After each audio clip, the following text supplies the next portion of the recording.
400 000 logements par an, c'est le rythme fixé par le Grenelle de l'environnement pour la rénovation thermique des logements, car nos habitations sont parfois de véritables passoires. Un projet européen baptisé Tribute vient d'être lancé à La Rochelle. Il associe une dizaine d'entreprises, des centres de recherche, notamment l'Université de La Rochelle. Une vaste étude va être lancée, elle concerne à la fois La Rochelle mais aussi la ville de Turin.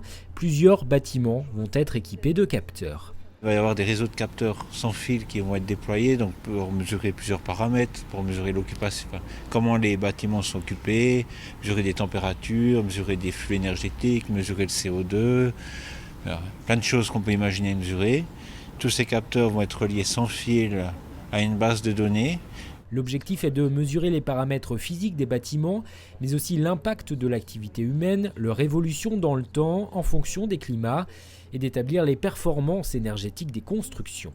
Nous avons pu déjà visiter un bâtiment sur La Rochelle hier au soir, la médiathèque. Et donc dans cette médiathèque, nous avons déjà identifié un certain nombre de points de progrès. Ces données devraient ensuite favoriser la recherche et permettre de trouver des solutions pour réduire les factures d'électricité ou de gaz et éviter le gaspillage.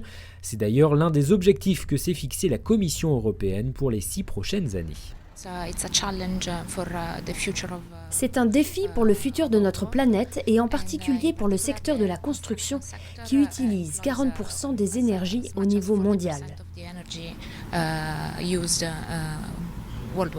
D'autant que cette recherche d'efficacité énergétique des bâtiments est, selon ses défenseurs, créatrice d'emplois, à l'image de l'Agor et du projet de parc d'activités bas carbone Atlantec qui doit voir le jour sur les anciens terrains militaires d'ici 2015. Et c'est en liaison avec l'Université de La Rochelle, ça c'est extrêmement important, mais c'est un parc qui, sur 27 hectares, dès 2015, réunira à la fois des entreprises, des centres de recherche, de la formation et des logements et des activités de service. Un défi puisque certains bâtiments de ce parc d'activités devront par exemple consommer 2 fois moins d'énergie qu'un bâtiment classé BBC.